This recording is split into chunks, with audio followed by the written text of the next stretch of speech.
အခုကျွန်တော်နဲ့စကားပြောမဲ့လူကတော့ကိုထေးလွင်ဦးဖြစ်ပါတယ်ကိုထေးလွင်ဦးဆိုတာကတော့ကျွန်တော်တို့ဗမာပြည်အရေးကိုအစင်တစိုက်လုပ်နေတဲ့ဒီနိုင်ငံရေးတက်ကြွသူတယောက်အနေနဲ့ပဲကျွန်တော်ခင်ဗျားတို့ကိုမိတ်ဆက်ပေးပြရစီသူသမိုင်းသူရာဇဝင်ကိုထေးလွင်ဦးပို့ပြောတဲ့ကိစ္စကပို့ပြီးတော့ထိရောက်ပါလိမ့်မယ်ခင်ဗျားတို့တွေကြားဘူးလားမကြားဘူးလားတော့မသိဘူးပေါ့ရခိုင်ပြည်နယ်ကိုဘိုးတော်မောင်ဝိုင်းဖြတ်တယ်ဆိုလို့ရှိရင်အဲ့ဒီအဆက်အနွယ်ထဲမှာကိုထေးလွင်ဦးဆိုတဲ့လူကလည်းပါတယ်ဒါပေမဲ့သူအဖိုးတွေဘလောက်ပဲလှုပ်ခဲ့ကိုထေးလွင်ဦးကရခိုင်ပြည်နယ်ထဲမှာရခိုင်အာရကန်နိုင်ငံလို့ပဲပြောအာရကန်ပြည်နယ်လို့ပဲပြောအဲ့ဒီဒေသမှာနေတဲ့သူတွေအားလုံးကိုချစ်ခင်စီစီလုံးနဲ့ဒီရခိုင်ပြည်နယ်ကြီးတစ်ခုလုံးသို့မဟုတ်အာရကန်နိုင်ငံတော်ကြီးတစ်ခုလုံးဖွံ့ဖြိုးတိုးတက်တာကိုသူမြင်ကျင်တယ်အဲ့တော့ကိုထေးလွင်ဦးအရင်ဆုံးတော့မြေဒူးသားဆိုတဲ့ဇလန်းလေးကနေပြီးတော့အရင်ဆုံးစရင်ပိုကောင်းမယ်အဲ့တော့ဒီဇလန်းလေးကိုလည်းအရင်ရှင်းပြပေးပါ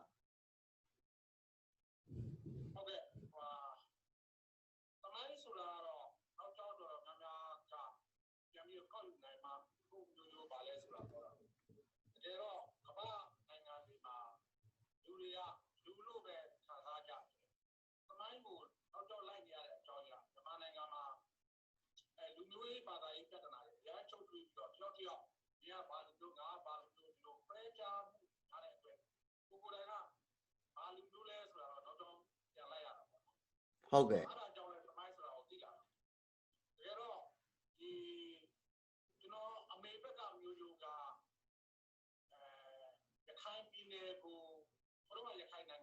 ဟုတ်ကဲ့အဲ့ဒီရခိုင်နိုင်ငံကို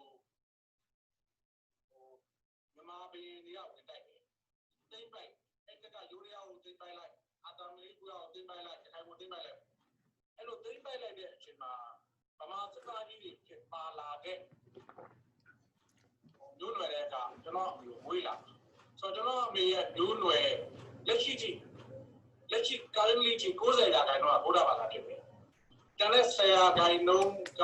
မွတ်စလင်ဖြစ်ဒါပေမဲ့အဲ့မွတ်စလင်ကပြမဟုတ်အဲ့ဒါကဒီကျွန်တော်တို့ဒီလူတွေကပြမဟုတ်တဲ့အကြောင်းဒါကလည်းတော့ထုတ်တယ်ဘုဒ္ဓမူကြီးတော့ဟိုဘာလို့စကားကိုထုတ်ပြီးတော့ဘုဒ္ဓမူကြီးဆောင်းအောင်လို့တားပြလို့လက်ထက်မှာထုတ်တယ်ဒီစာအုပ်ထဲမှာလည်းပဲတရားဝင်ပါဆိုတော့မျိုးရိုးပေါ့အဲ့မဲ့ကျွန်တော်တို့အဖေဘက်ကကြတော့အောင်ဘက်ကလာတဲ့မျိုးရိုးဖြစ်တယ်ရခိုင်မျိုးရိုးဟုတ်ကဲ့ဆိုတော့ဒီနှစ်ခုပေါင်းပြီးတော့ကျွန်တော်တို့လူပြစ်လာတယ်လူပြစ်လာပြီးတော့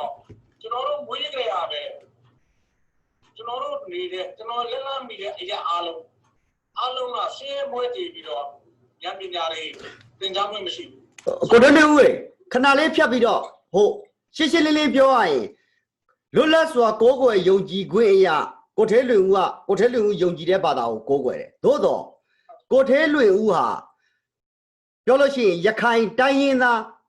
အစ်စ်လို့ပြောလို့ရတဲ့ပုံစံပေါ့ပြောလို့ရှိရင်ဗျာဗမာနိုင်ငံသားလို့ပြောလို့ရတာတော့ကျင်းသေးတယ်ဘာဖြစ်လို့လဲဆိုတော့ကိုထေးလွင်ဦးကိုလူတွေက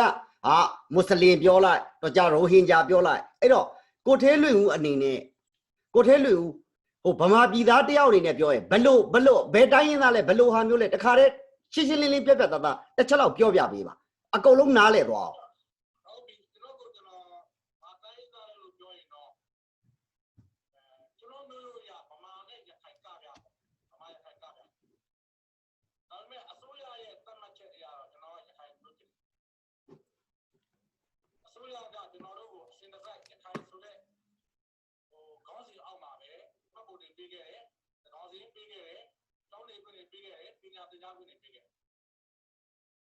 လက်ရှိမှာတော့ဒီနေ့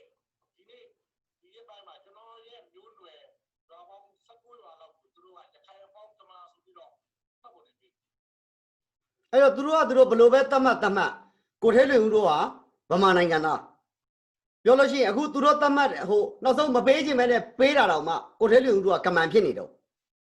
မပေးခြင်းနဲ့ပေးတာတော့မှညင်းလို့မရဘူးကမန်ဖြစ်နေတော့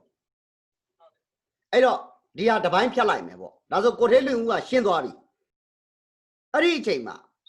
ဒူးချီယာတန်းကိစ္စ2013ခုနှစ်ကျွန်တော်မှတ်မိတယ်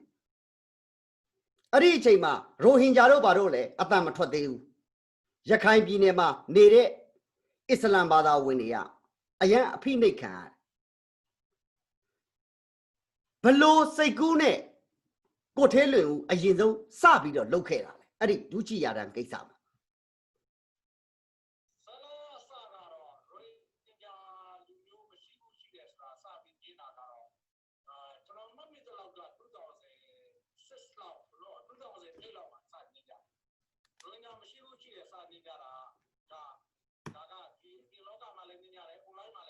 ဟုတ်ကဲ့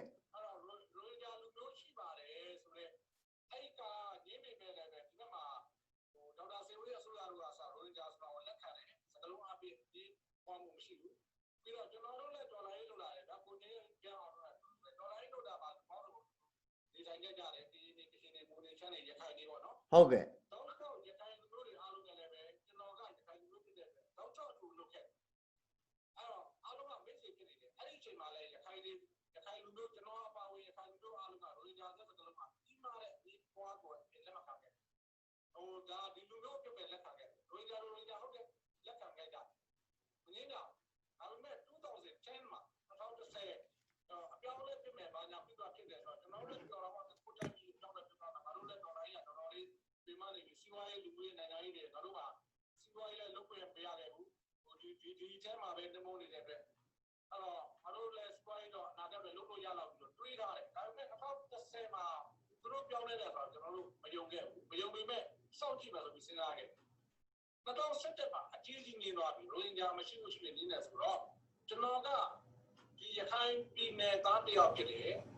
ကျွန်တော်ကရခိုင်စစ်တွေကောလိပ်မှာတောင်းတက်ပြီးတော့ကျောင်းပြီးခဲ့တယ်ပြီးတော့မြန်မာစာနဲ့ပြီးတယ်ကျွန်တော်ကျောင်းစာတွေကိုလေ့လာခဲ့တယ်ကျွန်တော်ရဲ့လက်တွေ့မျက်လုံးချင်းမှာဖြတ်သန်းမှုမရနောက်တစ်ခုကထည့်ပြောမယ်ကျွန်တော်ရဲ့ဘာကြီးကအဲ့ဒီအချိန်မှာရခိုင်ပြည်နယ်ရဲချုပ်ဖြစ်တယ်ရခိုင်ပြည်နယ်ရဲ့ရဲမင်းကြီးပေါ့ဆိုတော့ကျွန်တော်တို့မျိုးရိုးတွေကရခိုင်ပြည်နယ်မှာလူသားစားရပြောရင်တော့အုပ်ချုပ်လူသားစားမှာပါတယ်ကျွန်တော်ဦးလေးအေးနေကျွန်တော်အဖေတို့ကအစစစ်သားတွေဖြစ်တယ်ရဲတွေဖြစ်တယ်စစ်သားဆိုတော့ဗမာစစ်သားပေါ့ဥပမာဗမာအစိုးရစစ်သားတွေပေါ့ဟုတ်တယ်ကျွန်တော်ဖေရဲ့အကူအကူကြီးအိမ်က3ပါပေါ့နော်ဟုတ်ကဲ့ကျွန်တော်ဖေရဲ့အကူကြီးကျွန်တော်ဖေရဲ့ဒီငယ်ဆုံးကတိတ်မကြသေးခင်မှာကွယ်လွန်သွားတယ်ဒီနေ့မှာအရာရှိတယောက်ပဲပြီးတော့ကျွန်တော်အဖေကိုယ်တိုင်လည်းရဲလုပ်ခဲ့တယ်ကျွန်တော်အဖိုးကိုယ်တိုင်ကလည်းရဲလုပ်ခဲ့တယ်ရဲမင်းကြီးပေါ့နော်ဟုတ်ကဲ့ဆိုတော့ဒါတွေအားလုံးကကျွန်တော်အကူကြီးကိုယ်တိုင်လည်းစစ်သားဖြစ်တယ်ကျွန်တော်ထက်ကအကူပေါ့နော်ဟုတ်ကဲ့ဟုတ်ကဲ့ကျွန်တော်တို့ကရခိုင်ပြည်နယ်အကြောင်းကိုသိသူများတွေကနိုင်ရှိပို့ပြီးတော့ပို့သိတာပေါ့နော်ပြီးတော့ကျွန်တော်လေ့လာတယ်ဟုတ်ကဲ့ဆက်ဆက်မှုကကျွန်တော်စစ်တွေ college ကိုသွားတော့ private သွားရင်လူညာလူတို့တွေတွေ့တနာဖို့ကောင်းတယ်ဆိုတော့အဲ့တော့ကျွန်တော်လေ့လာတာပေါ့နော်အားကြောင့်သူတို့ဖိုက်ကြတယ်လေသူတို့ဘာကြောင့်ဒုက္ခရောက်လဲဖိုက်ကြတော့ကျွန်တော်ရိုဟင်ဂျာတမိုင်းကိုသိနေတယ်လို့ပြောဖြစ်နေအဲ့တော့ရိုဟင်ဂျာမရှိဘူးလို့ပြောရင်ကျွန်တော်တို့ဒေါ်လာရေးဗီဇာအရရှိနေတာကိုမရှိဘူးလို့ပြောတာကိုလည်းငါဒါဒေါ်လာဆရာဖြစ်လာဒီလိုမပြောအောင်ပြောလို့ရှိရင်ဒါအမှန်တရားကိုဖုံးကွယ်တာပေါ့ရှိရသားနဲ့မရှိဘူးပြောတာအမှန်တရားကိုဖုံးကွယ်တာပေါ့ဟုတ်တယ်အမှန်တရားကိုဖုံးကွယ်တာပေါ့အဲ့တော့အဲ့ဒီမှာရိုဟင်ဂျာမရှိဘူးလို့အကြီးကြီးလာတော့မရှိဘူးလို့ညင်းတဲ့လူတွေကဘာရဲ့အကြောင်းအရာကိုအခြေခံပြီးညင်းတယ်လဲစဉ်းစားလဲတွေ့တာပေါ့နော်ဒေါက်တာအေးပြန်လို့တွေ့တယ်တခြားဒေါက်တာဇော်ကြီးမောင်တို့တွေ့တယ်ဆိုတော့သူတို့အားလုံးကဒီရိုဟင်ဂျာစကားလုံးက1956ခုနောက်ပိုင်းမှာဘူဂျာဟစ်တွေလက်နဲ့နဲ့နေနေလေပြီးတော့သူတို့ဆိုကြလက်နဲ့ချပြီးတော့ဒီနိုင်ငံရေးအပြောင်းအလဲဖြစ်တဲ့အခါမှာဦးလူခက်မှာရောက်မှာမစ္စတာကဖောင်းဆိုတဲ့ဒီပါလီမန်အမတ်တော်အမတ်ကြီးကတီထွင်တဲ့စကားလုံးမှာလို့သူကပြောတယ်သူတို့ရဲ့အဆိုအရ1956ဆိုတော့လိုက်ရပြီးမှဒီစကားလုံးပေါ်လာတာလို့ပြောတယ်ဆိုတော့ကျွန်တော်အားရကြီးကချင်းလေးဟက်ကမှားနေတာကိုတွေ့တော့ကျွန်တော်မဟုတ်ဘူးကျွန်တော်ပြောတယ်မဟုတ်ဘူးရိုဟင်ဂျာဆိုတဲ့စကားလုံးကကျွန်တော်တို့မျိုးရိုးတွေရခိုင်ပြည်နယ်ကိုလာတိုက်တဲ့အချိန်မှာရခိုင်ပြည်နယ်ကိုလာသိတဲ့အချိန်မှာအဲ့ဒီနိုင်ငံကိုမဟာဝိုင်ကနိုင်ငံလို့ခေါ်တယ်ပြောလို့ရှိရင်ကျွန်တော်တို့မျိုးရိုးတွေရခိုင်ပြည်ကိုလာသိတဲ့အချိန်ဆိုတာဘိုးတော်မောင်ဝိုင်းခစ်တယ်ရပေါ့ပွင့်ပွင့်လင်းလင်းပြောရင်ဘိုးတော်မောင်ဝိုင်းခစ်တယ်ရဟုတ်တယ်ဘိုးတော်မောင်ဝိုင်းခစ်မှာဖတ်ကြားနေလာတာကိုလည်းမဟာဝိုင်ကဟုတ်ကဲ့ဟုတ်ကဲ့East Dash ပေါ့နော်ရှေ့အိန္ဒိယကုမ္ပဏီနဲ့ရခို ခိုင်နိုင်ငံနဲ့သူကွန်ထရက်ဖစ်စာချုပ်600တခုတည်းမှာထုတ်တာပါလေအဲ့ဒီနိုင်ငံကိုရိုဟန်နိုင်ငံလို့ပဲခေါ်ခဲ့တယ်ဒါကရိုဟန်နိုင်ငံလို့ကြီးဆိုတော့အဲ့ဒီအောင်ကျွန်တော်ဘယ်မှာဖတ်တွေ့လဲဆိုတော့ဒီမှာစာအုပ်ထုတ်ကြနားနဲ့တော့ပြောတာပေါ့ဖြစ်အဲ့စာအုပ်ကကျွန်တော်ဒီနေ့စနေနေ့ကစာအုပ်ထုတ်တာ1999ခုနှစ်မှာထုတ်တဲ့စာအုပ်1999မှာထုတ်တာပါဆိုတော့အဲ့ဒီစာအုပ်ထဲမှာကိုယ်တိုင်ကAsian research ပေါ့နော်ဒီရခိုင်မှာ native ဖြစ်တဲ့လူမျိုးတွေအားလုံးကိုရိုဟင်ဂျာလူမျိုးလို့ခေါ်ရင်သူတို့ကမွတ်စလင်လူမျိုးတွေဖြစ်တယ်လို့ဖတ်တတ်နေတာစာအုပ်ကို publish လုပ်တဲ့နှစ်က1999ပြောလို့ရှိရင်နှစ်ပေါင်း400လောက်တောင်ဖြစ်နေပြီ260ကျော်နှစ်ပေါင်း260ကျော်နေပြီဟုတ်ကဲ့ဒါ1999စာအုပ်ပြီးတော့မှ1815ခုနှစ်ဂျာမန်ထုတ်တဲ့စာအုပ်မှာလည်းပဲရိုဟင်ဂျာကိုဖတ်တတ်နေတာလေ1952ခုနှစ်1852ခုနှစ်ဟုတ်ကဲ့1952ခုနှစ်ဆိုတာရခိုင်ပြည်နယ်ကိုအင်္ဂလိပ်ကအုပ်ချုပ်ထားပြီးပထမအင်္ဂလိပ်မြန်မာစစ်မှာ1886မှာအုပ်ချုပ်တယ်sorry 1823မှာအုပ်ချုပ်ဒီစာအုပ်ချုပ်တဲ့အချိန်မှာအင်္ဂလိပ်ပြည်ရခိုင်ပြည်နယ်ကိုမသိရသေးဘူးသူကသူအိန္ဒိယမှာနေတဲ့ကာလမှာဒါကိုထုတ်ခဲ့တာရခိုင်ပြည်နယ်ကို26နှစ်အုပ်ချုပ်ပြီးတော့1850ခုနှစ်မှာမြန်မာနိုင်ငံအောက်ပိုင်းကိုသိမ်းအဲ့ဒီအောက်ပိုင်းကိုသိမ်းတဲ့ခုနှစ်1852ခုနှစ်မှာဒီစာအုပ်ကိုကြည့်အင်္ဂလိပ်ပြည်အဲ့ဒီစာအုပ်ထဲမှာလည်းပဲရခိုင်ပြည်နယ်မှာရှိသောမွတ်စလင်တွေကိုရိုဟင်ဂျာလို့ခေါ်ခဲ့တယ်သူတို့ရဲ့ဘာသာစကားကိုပါမှတ်တတ်နေတယ်ဟုတ်ပါပြီကိုထင်းနေဦးအဲ့တော့ဒီရိုဟင်ဂျာမှတ်တမ်းဒီလောက်ဆိုလို့ရှိရင်ကျွန်တော်ပြောတာလူတစ်ယောက်ကသူတို့ရဲ့ကိုယ်ပိုင်နာမည်ကိုလွတ်လပ်စွာပေးခွင့်ရှိတယ်နော်ဒါကကုလသမဂ္ဂဗြိဉ္ဉ်နေနဲ့ပါဆိုင်တယ်အဲ့တော့ကိုထဲလွင်ဦးနဲ့သမိုင်းပညာရှင်ဒေါက်တာအေးချမ်းလို့ပြောတဲ့လူတွေက2014ခုနှစ်လောက်ဖြစ်မယ်ထင်တယ်ဒီဟိုးစာပေါ့2013ခုနှစ်မှာ2013ခုနှစ်ဘန်ကောက်တက္ကသိုလ်ကြီးမှာစကားစစ်ထိုးပွဲလုပ်တယ်ရိုဟင်ဂျာရှိတယ်မရှိဘူးအဲ့ဒီမှာလဲရခိုင်တိုင်းရင်းသားတွေကိုယ်တိုင်တက်ပြီးတော့ဒီအစည်းအဝေးမှာနားထောင်တယ်အဲ့ဒီအချိန်မှာဒေါက်တာအေးချမ်းကဘာပြောလဲကိုထဲလွင်ဦးကဘာပြောလဲအဲ့ဒီကိစ္စလေးနည်းနည်းရှင်းပြလို့ရရင်ပြပါဦးဒါသမိုင်းနဲ့လည်းဆိုင်တယ်ဒေါက်တာအေးချမ်းတို့နဲ့လည်းဆိုင်တယ်ဟုတ်တယ်ဗျအဲ့တော့သူကပထမပိုင်းမှာတော့ပြောလို့ဒီသူတို့ကိုပြောလို့တစ်ပတ်တော့တာပါနော်ရိုဟင်ဂျာကလုံးဝမရှိဘူးလို့ပြောတယ်ဆိုတော့အဲ့ကြားထဲမှာတချို့မေကွန်ချင်းနေရတယ်မေးတယ်ရိုဟင်ဂျာရှိတာမရှိဘူးလုံးဝမရှိဘူးဒီရိုဟင်ဂျာဆိုတာအဲ့ဒီဒီပိတ်ထဲမှာသူကစပြောတာနော်1950နဲ့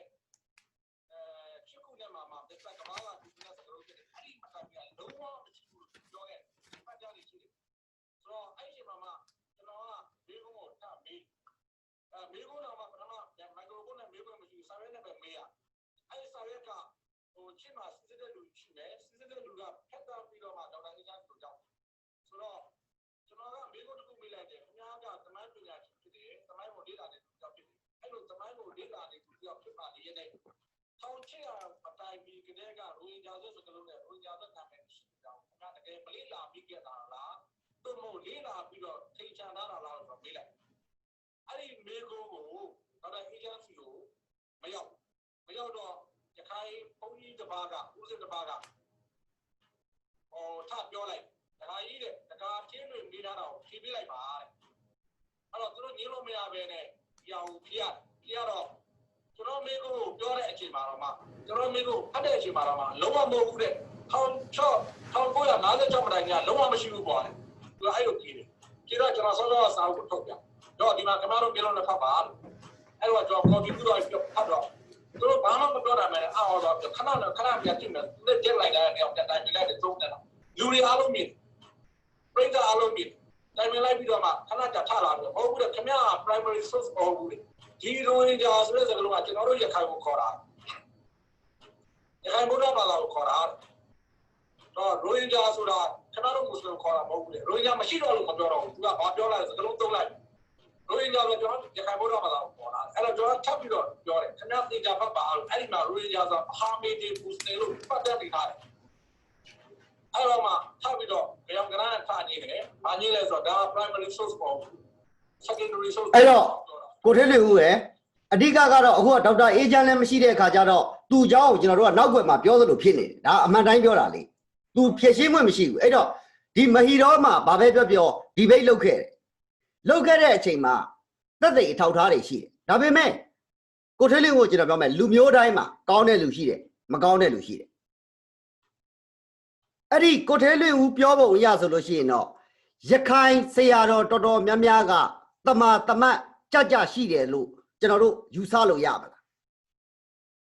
အဲ့ဒီပဋ္ဌာန်းကိုတက်လာတဲ့ရခိုင်ဦးစင်းတွေမကောက်ပါဘူးတခြားရခိုင်အယက်သားအများကြီးရလည်းပဲ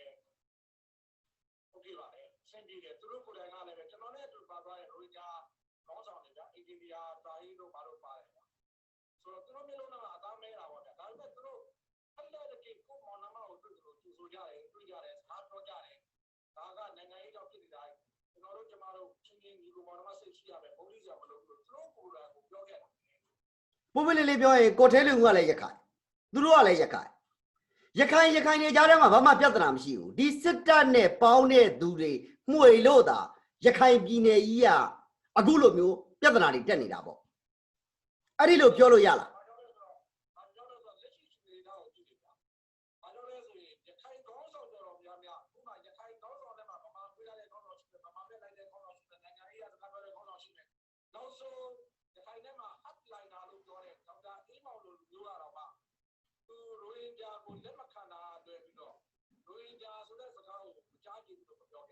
ဒါပေမဲ့စစ်တပ်ကလာတဲ့ဘောင်မောင်အုံးကအင်တာဗျူးတစ်ခုမှပြောခဲ့ဥပမာဟိုရခိုင်ပြည်ဝေးတို့ဟောင်းပါဗျာဟုတ်ကဲ့အဲ့ဒီလိုရကြဆိုတော့ကျွန်တော်မချချင်ဘူးဗျာလေကျွန်တော်နှလုံးသားလေးအောင်ကြားပြတယ်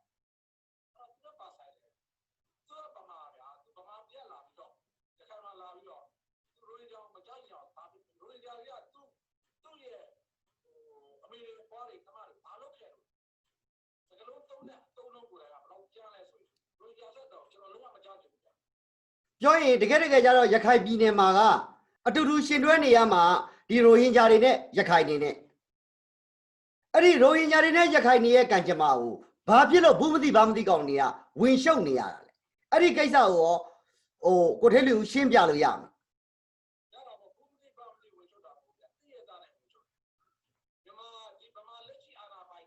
ဟုတ်ကဲ့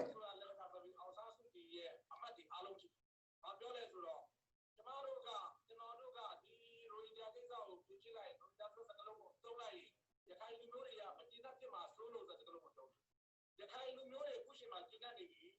ပြီးတော့ရခိုင်ထဲမှာဩဇာရှိတဲ့ခေါင်းဆောင်လူငယ်ပေါ်လာတယ်ဗျာသူဖုံးပြနိုင်လို့ပေါ်လာတယ်တကယ်ဩဇာရှိနော်သူတို့ကိုယ်တိုင်ကတော့မှဒီဘင်္ဂလီလို့မသုံးမဲနဲ့မွတ်စလင်တွေအသုံးလုံးကိုပြောင်းသုံးတယ် respect ပေးတယ်သူတို့ကိုယ်တိုင်ကဘာပြောလဲဆိုတော့ဒီမွတ်စလင်တွေရောခရစ်ယာန်တွေရောတခြားမွတ်စလင်ပြည်ရှင်းတွေရောလေးတွေရောကျွန်တော်တို့ရခိုင်သမိုင်းမှာအတူတူရှိခဲ့ပါတယ်ရှိခဲ့တဲ့လူမျိုးတွေပါလို့ပြောတယ်သူတို့ပြောတဲ့စကားကိုသူတို့ဩဇာရှိတဲ့အတွက်အောက်ပိုင်းလူငယ်တွေကလည်းပဲလက်ခံတယ်ကျွန်တော်ကလည်းပဲလေဝဲဆွဆွဲပြီးတော့ရခိုင်ကောင်းလို့တော်တော်များများလက်ခံနော်ပေါ်တင်မငင်းတော့ဘူးပေါ့ဗျာဒီလောက်လက်ခံနေတဲ့ကြားထဲမှာဗမာကောင်းဆောင်ဆိုတဲ့လူတွေကဒီနေ့ထိရခိုင်တွေဘုံမှာဆိုလို့ဘာလို့တုံ့ပြန်ပြောလို့ရှိရင်အဓိကကျွန်တော်ကိုရကပြောသလိုဘူးမသိဘာမသိဆိုတာတော့သေချာသိပြီးတော့ယူချင်းအောင်ဆောင်ပြီးတော့ရခိုင်ရေးမှာသူတို့ကဝင်ပြီးတော့တတ်ရှိုးနေတာပေါ့ရခိုင်နဲ့ရိုဟင်ဂျာတွေကိုတတ်ရှိုးနေတာဗမာအစိုးရနဲ့ဗမာစစ်တပ်ပေါ့ဒါအဲ့လိုမျိုးယူဆလို့ရလားဗမာရခိုင်ပြည်နယ်မှာတတ်ချိုးတာပေါ့ကချင်ပြည်နယ်မှာလည်းကချင်လူမျိုးတွေကြားထဲမှာဒီမျိုးစစ်တွေကြားထဲမှာတတ်ချိုးတယ်ကရင်ပြည်နယ်မှာလည်းပဲကရင်လူမျိုးစစ်တွေကြားထဲမှာဘာသာမတူတဲ့လူတွေကြားထဲမှာတတ်ချိုးတယ်ဒါကသူတို့ရဲ့သွေးခွဲအုပ်ချုပ်တဲ့စနစ်နောက်တစ်ခုကအဲ့လိုတတ်ချိုးထားမှလည်းသူတို့ကတခြားလူမျိုးပေါ်မှာဗမာနိုင်ဇေးရှင်းလုပ်လို့ရအတင်းရတော့မှဗမာလုပ်လို့ရဒါကတခြားလူမျိုးစစ်တွေကို depopulation လုပ်တာ depopulate လုပ်တယ်ဆိုတာလူမျိုးကိန်းကတော့အောင်လုပ်တယ်လူမျိုးပြောင်းအောင်လုပ်တယ်ဗမာမဟာဗမာကြီးစိုးရေးလုပ်အဲ့တော့ကိုထဲလေးကိုတစ်ချက်ပြောပါဦးမယ်ဗမာအစိုးရတို့မျိုးချစ်တဲ့လူတွေတို့သူတို့မဘာသာတို့ပေါ့နော်သူတို့အမျိုးချစ်ဆိုပြီးអော်တဲ့ကောင်တွေရှိတယ်အစ္စလမ်ဘာသာဝင်တွေကဗမာပြည်မှာဖုံးလွှမ်းသွားမှာကြောက်လို့ပေါ့ရခိုင်တိုင်းရင်းသားတွေဗမာတွေဖုံးလွှမ်းသွားမှာကိုမကြောက်ဘူးလားကြောက်တော့ပေါ့လူဆိုတာရခိုင်လူမျိုးတွေကိုဗမာဖုံးလွှမ်းသွားမှာကိုရခိုင်လူမျိုးကြောက်ဆိုတော့ဒါက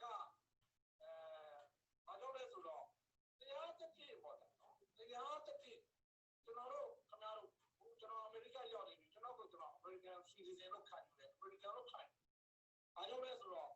တရားတစ်ပြည့်ဥပဒေရဲ့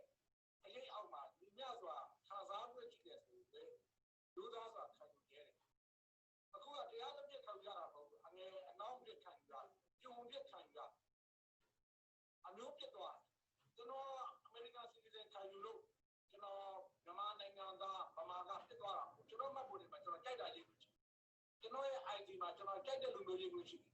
ကျွန်တော်ရဲ့ဆိုင်ကိုချွေမမာတို့ဘုန်းဒီပါမာတို့တရားဝင်ပေးလို့ရှိကျွန်တော်ဆိုင်ထဲမှာဗမာစာတရားဝင်သုံးလို့ရှိအဲ့တော့အခုကရခိုင်ပြည်နယ်မှာရခိုင်စာတရားဝင်သုံးလို့ရှိရခိုင်စကားတော့ပြောလို့ရှိအေးပြည်နယ်မှာရှိလို့ပဲ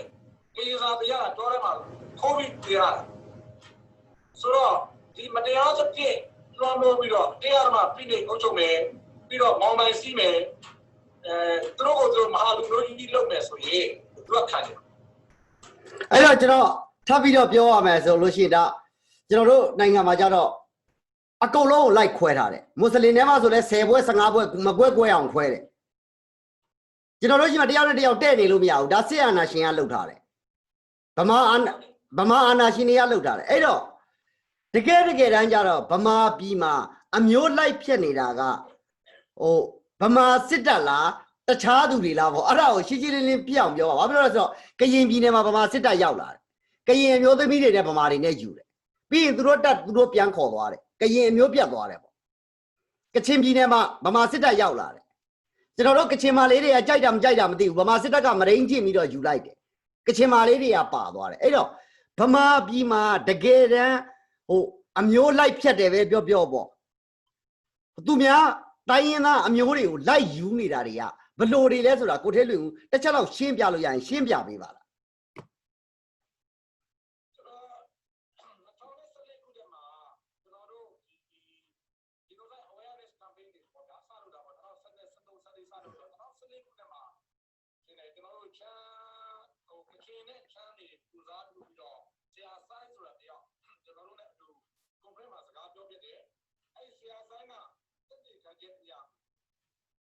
ချမ်းပြည်နယ်မှာဗမာစစ်သားတယောက်ကချမ်းမာလေးတယောက်ကိုဘယ်တော့ထောက်ပံ့မယ်ဆိုတဲ့တရားဝင်ဆောင်ရွက်သူတို့ရှိမှရှိပါတယ်အစစ်တပ်ကလေးဝက်ထုတ်တာဒါဆိုလို့ရှိရင်ခဏလေးဆရာဆိုင်ရနေပြီးတော့အဲ့လိုတက်တဲ့ကံအထောက်ထားတွေရှိတယ်ဆိုလို့ရှိရင်ဗမာစစ်တပ်ကသူတို့လောက်ရက်တွေကိုကာကွယ်ဖို့အတွက်မွတ်စလင်တွေကဗမာမာကိုယူရင်ဘလောက်ပေးမယ်လို့ဘာလို့ဆိုပြီးတော့ဝါဒဖြန့်နေတာပေါ့အဲ့လိုသဘောပြောချင်တာလားတစ်ချက်လောက်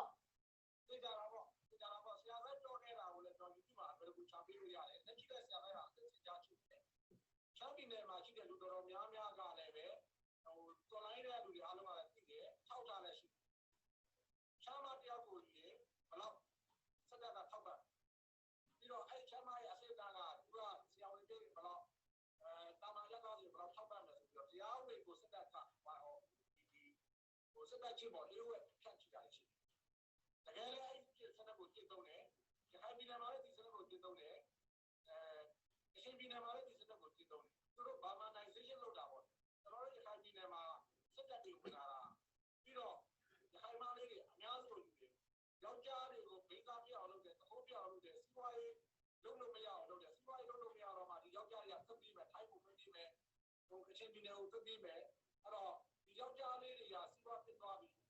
သုံးစားစရာမလိုသက်ပြီးတော့မိန်းကလေးတွေကအိမ်မှာကျန်ခဲ့ရတယ်မိန်းကလေးဆိုတာဘယ်လိုသက်ပြီးတော့ပါလို့ရတာမဟုတ်လားဆိုတော့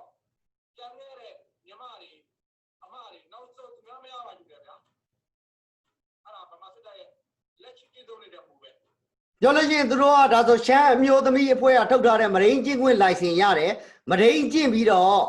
ဥပမာကျွန်တော်တိုင်းရင်းသားတွေအကုန်တိုင်းရင်းသူတွေကိုမရင်းကျင့်လိုက်မယ်ယူလိုက်လို့ရှိရင်တော့မှသူတို့ကကျေးဇူးရှင်မှာထပ်ဖြစ်သေးတာပေါ့မရင်းကျင့်နဲ့ကျေးဇူးရှင်ကြီးတွေလို့ဖြစ်ကုန်တော့တာပေါ့အဲ့လိုဒီလိုအဲ့လိုပဲဝါရမကြပြီးလုပ်ဒီနေပြီးတော့အဲ့ဒီချမ်းပြည်နယ်တို့ရှင်ပြည်နယ်တို့မှာလူတွေတော်တော်များများဘိန်းဆက်ပါဗမာအစိုးရတော့ဘိန်းဆက်သွားတော့မှဒီယောက်ျားတွေကအသုံးဝင်တော့ဘူးပြီးတော့စားရကြောက်ကြမရှိဘူးမိမပြည်လာဒီမိမတွေကိုသူတို့ယူတာစက်ကစီမံချက်နဲ့ယူတာအဲ့တော့ပုပ္ပလေးပြောလို့ရှိရင်ဒီဗမာစစ်တပ်နဲ့စစ်အာဏာရှင်တွေနဲ့ဗမာလူမျိုးကြီးဝါဒလှုပ်ချင်တဲ့အတွက်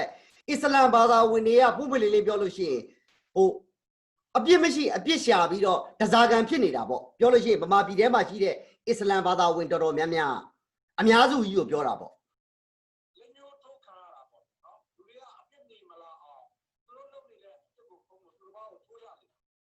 ရှင်းရှင်းလေးပဲအဲ့ဒါဒီဗမာပြည်မှာတကယ်တမ်းလူတကာကိုလိုက်စော်ကားပြီးတော့လူမျိုးတွေကိုဖျက်နေတာကဒါဟိုဗမာစစ်အာဏာရှင်လို့ပဲပုပ်ပွလင်းလေးပြောရမှာပေါ့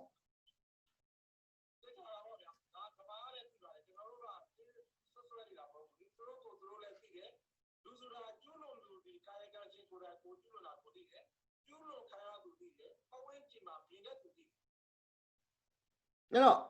ကိုထဲလင်ဦးကိုကျွန်တော်အခုပြောမယ်ကိုထဲလင်ဦးဆိုလို့ရှိရင်ကျွန်တော်ကြည့်နေတယ်ကိုထဲလင်ဦးကအစ္စလမ်ဘာသာဝင်ဆိုပြီးကျွန်တော်သိဒါမှကိုထဲလင်ဦးမှာမိုးစိတ်ဝင်လည်းမရှိဘူးနှခမ်းမွေးလည်းမရှိဘူးအဲ့တော့ကျွန်တော်တို့ဗမာပြည်ထဲမှာရှိနေတဲ့အစ္စလမ်ဘာသာဝင်တွေဥပမာဒါကိုထဲလင်ဦးမှာကျွန်တော်ပြောတာမဟုတ်ဘူးအာရတ်နိုင်ငံတွေမှာတော့ဒါဝစ်စုံကြီးတွေနဲ့ဝစ်ပြီးတော့သွားကြလာကြတာပေါ့ကိုထဲလင်ဦးပဲဟိုမလေးရှားမှာကျတော့လည်းမဟာတီယာတို့ကမရှိဘူးကျွန်တော်တို့ကဟိုအစ္စလမ်ဘာသာဝင်တွေတယောက်ကိုအကြံဉာဏ်ပေးခြင်းလဲဆိုရင်ကိုထဲလင်ဦးဘာဘလို့အကြံဉာဏ်ပေးခြင်းလဲဥပမာဟိုကျွန်တော်ပြောတာတစ်ခါကြားလို့ရှိရင်ကျွန်တော်တို့ဟိုအစ္စလမ်ဘာသာဝင်တွေမှာသူတို့ကသူတို့ကြိုက်တယ်လို့နေတာကျွန်တော်တို့အတွက်ပြဿနာဘာမှမရှိဘူးเนาะဒါကျွန်တော်အမှန်တိုင်းပြောတာအခုလို့အခြေအနေအခုလို့ခေတ်ကြီးမှာပေါ့ဟိုဘယ်လိုပြောမလဲဟိုဗမာယဉ်ကျေးမှုနဲ့လည်းဟိုဘယ်လိုပြောမလဲကျွန်တော်ပြောတာဟိုတမျိုးမထင်နဲ့တော့ကိုထဲလင်ကိုကျွန်တော်ပြောတာလူတိုင်းကဟိုလွတ်လပ်စွာယုံကြည်ခွင့်ရှိတယ်လွတ်လပ်စွာဝတ်ဆင်ခွင့်ရှိတယ်လွတ်လပ်စွာနေထိုင်ခွင့်ရှိတယ်ယောက်ျားတွေမိန်းမတွေအဲ့ဒါတွေကိုကျွန်တော်မခွဲကြဘူးသို့တော့ဗမာပြည်လိုမျိုးပေါ့ပိတ်ပြီးတော့ဟိုဘယ်လိုပြောမလဲဟိုအစ္စလမ်ဘာသာဝင်တွေကိုပြဿနာရှားနေတဲ့နိုင်ငံမျိုးမှာဆိုလို့ရှိရင်ကိုထဲလင်ဦးအနေနဲ့ဒီလူတွေကိုဘလို့အကြံဉာဏ်ပေးခြင်း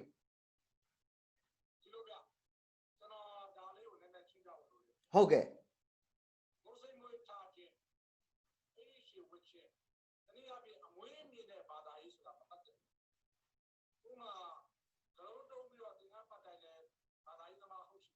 ဟုတ်ကဲ့ဟုတ်တယ်ဟုတ်ကဲ့ဟုတ်က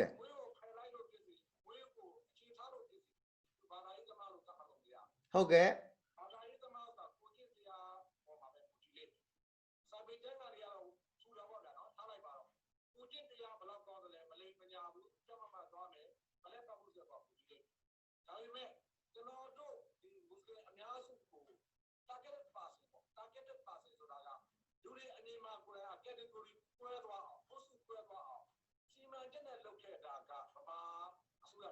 ဟုတ်ကဲ့ဘာကြောင့်လဲဆိုရင်ဒီမြန်မာနိုင်ငံမှာလက်ရှိနာမည်ဟိုဩဇာအကြီးဆုံးလို့ပြောတဲ့သာသနာ့အုပ်စုကြီးကို duplet ကျမလို့ခေါ်တယ်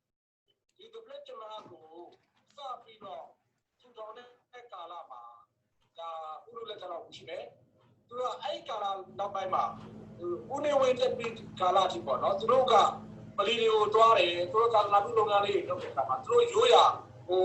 အဲ့တော့ကရုံးဝင်လာလည်းရှိသေးတယ်လေဒါမွတ်စလင်အများစုကဟုတ်ကဲ့ပုံလေးတွေနဲ့ပါမယ်ချိုင်းလေးတွေနဲ့တွားမယ်တွားရင်ကောင်းဝင်းကြီးရပ်ွက်လူကြီးကအဲ့ပလီဂောဘကလူမျိုးပြတ်ခဏတော့လူကြီးဘာလာလို့တာတော့ဂောဘကပြောတာပါကျွန်တော်တို့ဘာသာရေးလုပ်တာပါဘာသာရေးလို့ဘာသာရေးဝတ်စုံဝတ်လီကွာမင်းဟာအခုကနိုင်ငံရေးစီးရုံးတလို့ဖြစ်နေတယ်ပလီတွေပိတ်ခါရလိမ့်မယ်ဘာသာရေးဝတ်စုံတွေဝတ်ခိုင်းလိုက်ပြီဆိုတော့ဂောဘကနောက်ပိုင်းကြီးခင်ဗျားတို့ဘာသာရေးလုပ်ဖို့လာရင်ဘာသာရေးဝတ်စုံဝတ်လာခဲ့ပါဘာသာရေးအတူတူနဲ့တော်လို့လာခဲ့ပါဆိုပြီးစဖို့တကယ်ကဦးနေဝင်းကတောက်ကျက်ရုံမှာဆိုစက်ကြပုံသွင်းခဲ့ဘာကြောင့်လဲဆိုရင်နောက်တစ်ချိန်မှာဒီလိုပုံသွင်းတဲ့အပြင်ဒီလူတွေကိုအားလုံးအိန္ဒိယကလားလို့ပြင်တော့အောင်သူရဲ့အဝတ်စားမှာကိုလည်းအပြော category ကွဲသွားကောင်းဝင်းကျင်ကဒီကလားဆိုတဲ့အပြင်ပြီးတော့ဘုံလီသွားယွန်ချသွားသို့တော့ငါတို့နဲ့မတူဘူးလို့အနည်းဆုံးပြင်သွားအဲ့တော့ဒါပေမဲ့အဲ့ဒီလက်ကျမရဲ့ istima လို့ခေါ်တယ်သူကနှစ်ပတ်လည်းပွဲစဉ်ကြီးတွေလုပ်တာဟိုအိန္ဒိယတို့ပါကစ္စတန်တို့ဘင်္ဂလားတို့ကဆရာတော်ကြီးတွေလာတယ်လာပြီးတော့တပ်ဘလူမှာပထမဆုံးလုပ်တယ်အဲ့လိုလုပ်တဲ့အချိန်မှာအားလုံးလူကတော့စောစောပြောတယ်ကျွန်တော်တို့ပြည်နယ်ပြည်လုံးထဲမှာပြည်နယ်ကလပုံဝင်သွားပြီပေါ့ဗျာကလားတွေသွားစုကြတာဒါပေမဲ့အဲ့ဒီတို့သွားမှာအမတ်တမဲ့လိုက်သွားပြီးတဲ့လူတယောက်ရှိတယ်တယောက်ကဥအောင်တင်လို့ခေါ်တယ်ဆရာဥအောင်တင်လက်ရှိလက်တက်ချိန်ကရှိတယ်ကျွန်တော်လည်းမနီးမွေးမှာနေတယ်ဥအောင်တင်ကကြောက်စရာဆိုတော့ကြောက်ကပြန်လာတိုက်ပုံအေးလေးနဲ့လိုက်သွားတာနောက်တစ်ယောက်ကတော့တိတ်မကြသိကြဗမာပြည်မှာပြဿနာတက်ခဲ့တဲ့အင်းဝအချုပ်ဆိုင်ရဲ့ပိုင်ရှင်ပဲသူကလည်းရိုးရိုးအေးလေးနဲ့လိုက်သွားတယ်လိုက်သွားပြီးဟိုမှာသူတို့အစည်းအဝေးတွေလုပ်ကြပါတော့ဘာသာရေးခါနာလုပ်ကြတဲ့ရှင်ဟောဆရာတော်ဘယ်ကတော့ထားတယ်အားလုံးလာတာဗမာပြည်ကွာတဲ့ အားတို့ဗမာတွေကိုမြင်နေတာတဲ့အခုမင်းတို့အားလုံးကဘင်္ဂလားဒေ့ရှ်ကလာအိန္ဒိယကငါတို့မသိဘူးအဲ့တော့ဗမာဝတ်စုံနဲ့မွတ်စလင်မရှိဘူးလားတဲ့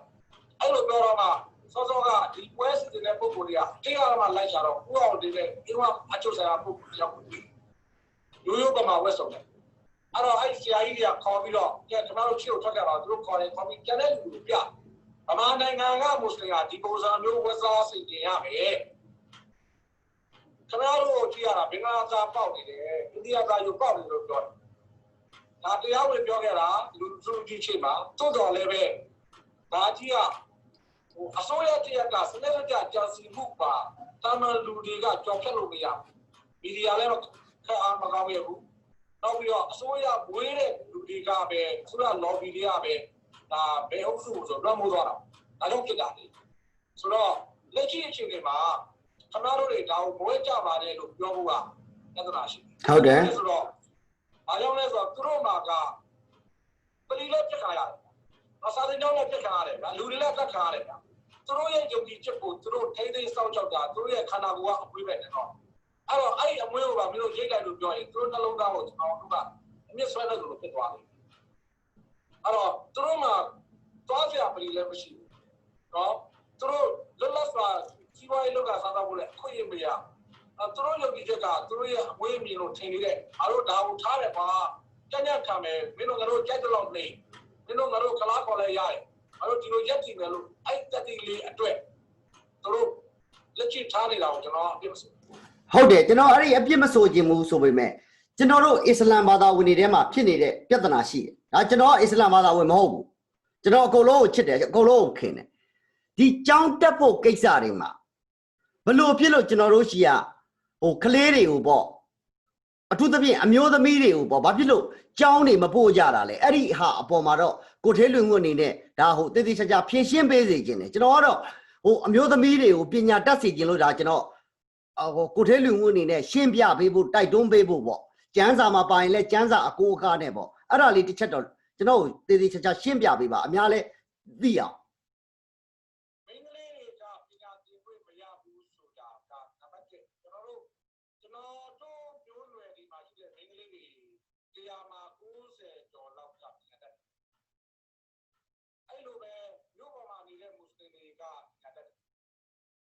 ဘူးကြီးတော်ပေါ်တော့မှာတကယ်ဆယ်တန်းကိုဒီလောက်အခက်အခဲကြားထဲမှာဆယ်တန်းအောင်ပြီးတော့ဘုရုပ်ပြည်တဲ့အချိန်မှာအင်္ဂလိပ်တွေအများကြီးပါဟုတ်ကဲ့တော့အင်္ဂလိပ်တွေပညာသင်ခွင့်မရှိဘူးဆိုတဲ့ဥ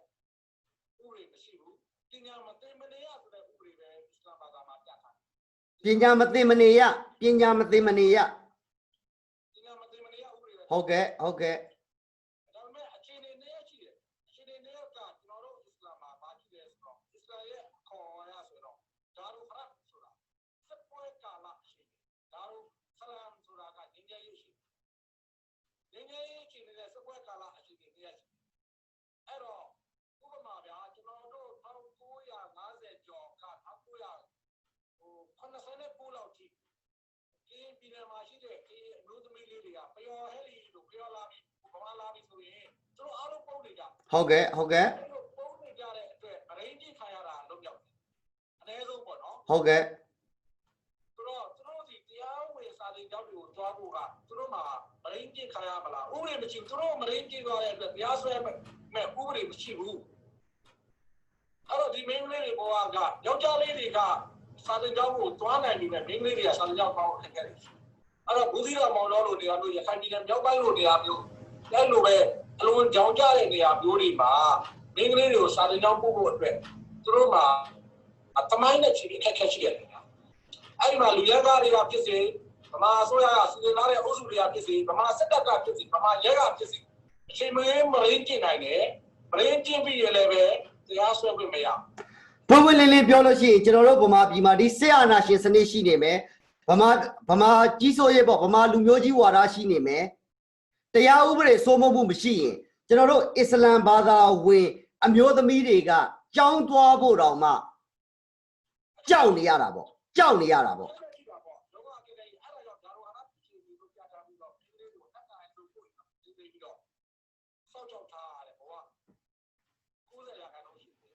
ပွင့်ပွင့်လင်းလင်းပြောရလို့ရှိရင်တော့ကိုထဲလွင်ဦးပဲ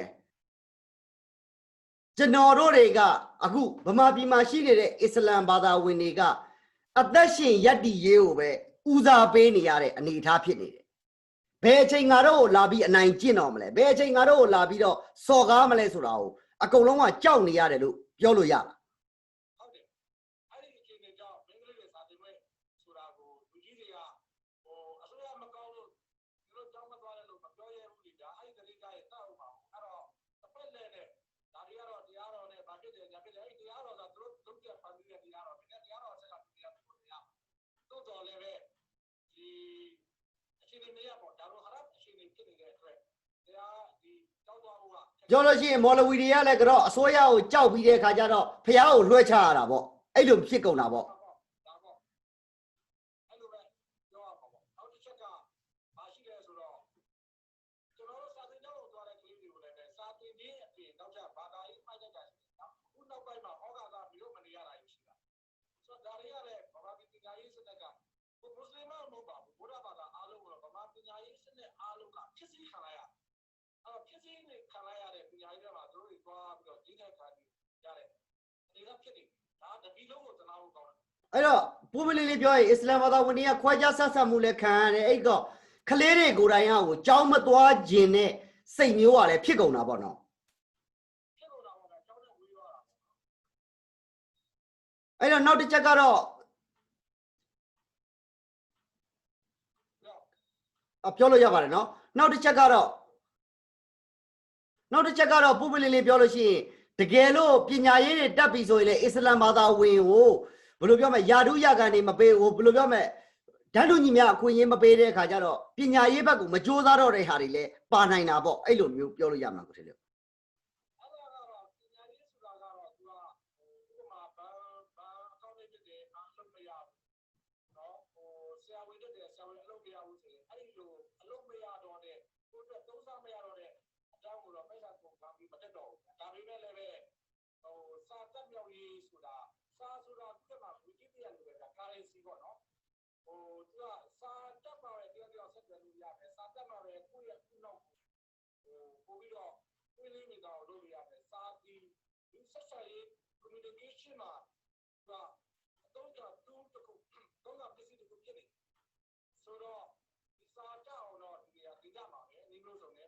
ကိုယ်အလုံးမရတော့ပညာရပ်တွေကိုတော့သင်ခြင်းမှ